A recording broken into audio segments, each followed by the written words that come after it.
So we're inside the same house that we were at outside, and this is the front wall where I saw the brick leading out. So the break was right here. And it's so offset. The displacement's pretty real, but they did a real good job of schmoozing it on up. Angle iron is terrible for this house. By doing this, we are very, very close to having a severe break in the middle of the wall as well as on the sides. So this needs to come down, and there'll need to be 3 soldier beams put in this area. 1 here and then one flanking both sides on probably 7-foot centers to make sure that dog doesn't fall in the hole. Hey, baby. You need to go away. I put the cap on it, so. Go on. You're going away from there. All right, so as we head down this wall, the beam here, and this is interesting because this has been patched up as well as that you showed it to me earlier, but when you get outside, this thing's punched right through, and that's what we saw earlier. The other beam for the main part of the house is it here on the other side. We may not be able to see it, but that's where we can see the mud where this break is here. So this drainage system that's in place is going to need to be removed and replaced so that we can see what the footings look like. We're from Missouri, right? We want to know. Also, let's talk a little bit about this outlet. This outlet is wrong. This outlet is code. Now, didn't that sound like an oxymoron? Well, it actually is considered code, but the reality of it is that if that outlet actually did get knocked off, you wouldn't know it, and you'd have to go press that button for the pump to work.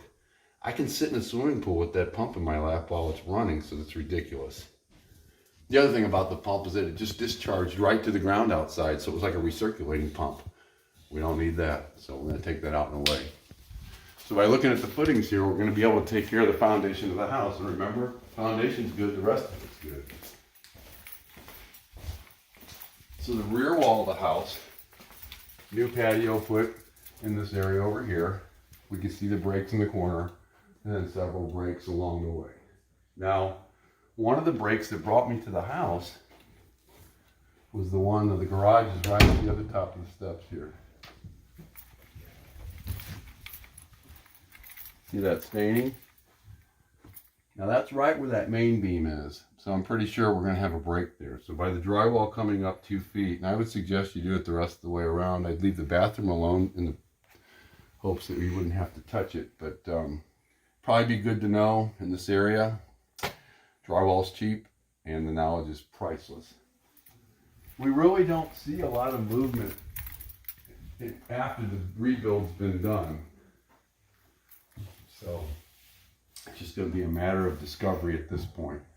So drywall up 2 feet, base molding out, carpet flip back, and we'll be able to design a drainage system that's going to kind of do a big from that beam. Probably take it all the way to the front of the house, all the way around. So we're going to be doing a big C. I'm not going to be doing the front of the house because I don't see any reason to, except for that one room that has that jet out in front of it. Wall cracks will be estimated because we don't really know the exact linear feet of them. Some of them would get a closed cell urethane and some of them would get carbon fiber. Closed cell urethane is what we call an injection. A lot of times they're called epoxy injections. Epoxy is used on the skin. Sometimes it's used in the crack. It's generally not a good idea. It's a whole other discussion.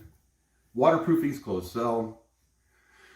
Closed cell gets in the wall, fills the void up, allegedly. You go at it in very small increments until you start to fill the wall properly. Then that epoxy all has to be removed from the wall. Anytime carbon's put over the epoxy and that lump's there, it's terrible. It doesn't stick to it. Once carbon's put on, it's stronger than the initial concrete itself. So better concrete, better wall, better house. So a little discovery to happen. The tree that's right outside is going to have barnacle roots just growing in like crazy. So we'll have to cut them where they need to be and address that as it needs to be. And possibly a tree comes right out. So we'll get a tree guy hooked up with you. We'll also get gutter people hooked up with you.